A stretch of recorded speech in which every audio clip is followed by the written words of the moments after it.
जल्दी जल्दी काम निपटा लो, आज आचार्य जी के सत्संग में जाना है। ये बात सुनी सुनी लग रही है ना? जल्दी जल्दी काम निपटा लूं, आज आचार्य जी से मिलने जाना है। जल्दी जल्दी काम निपटा लूं, आज आचार्य जी से मिलने जाना है। मुझसे मिलने वो ही आए जो काम छोड़ कर आए, काम निपटा कर नहीं।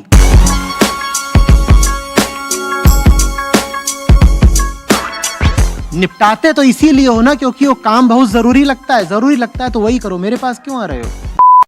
कचर जी, एक गाना याद आ रहा है इस पे, जब आपने पूरा आज कि जाने वो कैसे लोग थे जिनके प्यार को प्यार मिला। बहुत अलग लोग थे, तुम्हारे जैसे लोग नहीं थे।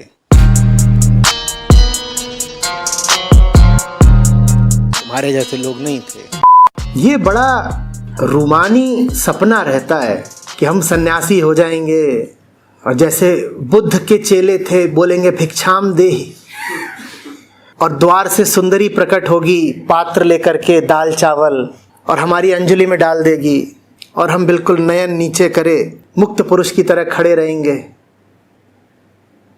बेटा वो घर तो अब होते नहीं, अब तो सोसाइटी है, वहाँ गार्ड है बाहर।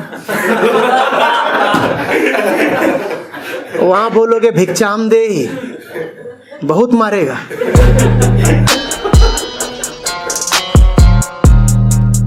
तो कमाना सीखो।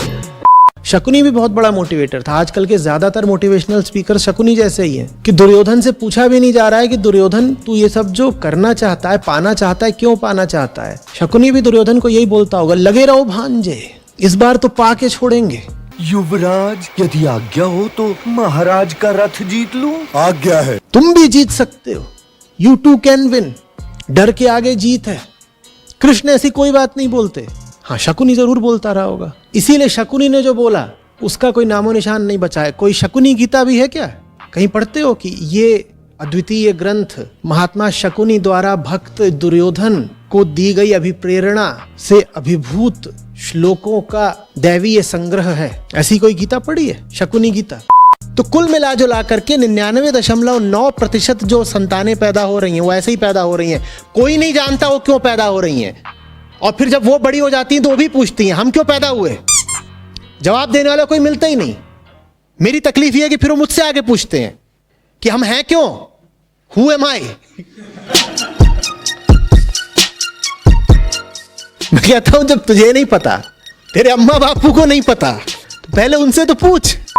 तो एक तो ताऊ जी की उम्र है 65 की, वजन है 110 और रिश्ते में नाम बहुत बड़ा है। क्या? ताऊ। तो जहां ताऊ ने बोला है छोकरा बेकार निकल गए हो, तहां तुम्हारा मुंह इतना सा हो जाता है कि अरे लोग ने, फिर मुझे लिख के भेजते हो लोग क्या बोलेंगे, लोग क्या कह रहे हैं। वो लोग नहीं, वो ताऊ है। अब मैं तुम्हें विधि बताता हूं। जब ताऊ ये सब बोल रहा हो तो आंख पे एक लेंस लगाओ जो दृश्यगत वस्तु को बिल्कुल डिमिनिश कर देता हो। डिमिनिशिंग लेंस तो मैग्नीफाइंग लेंस, डिमिनिशिंग लेंस 1/10 आकार में कर दो। ठीक है? ताऊ का कद 180 सेंटीमीटर से घटा के 18 सेंटीमीटर कर दो, क्योंकि ताऊ की चेतना उतनी ही बड़ी है। ताऊ अब कितने आकार का हो गया? 18 सेंटीमीटर। अब देखो वो ताऊ है। ताऊ का वजन भी 1/10 कर दो। अब वो 11 किलो का है। अब बताओ, अब लग रहा है कि क्या बोलेगा? बोल रहे हैं तो गोद में उठा के उसके मुंह में लॉलीपॉप दे दो।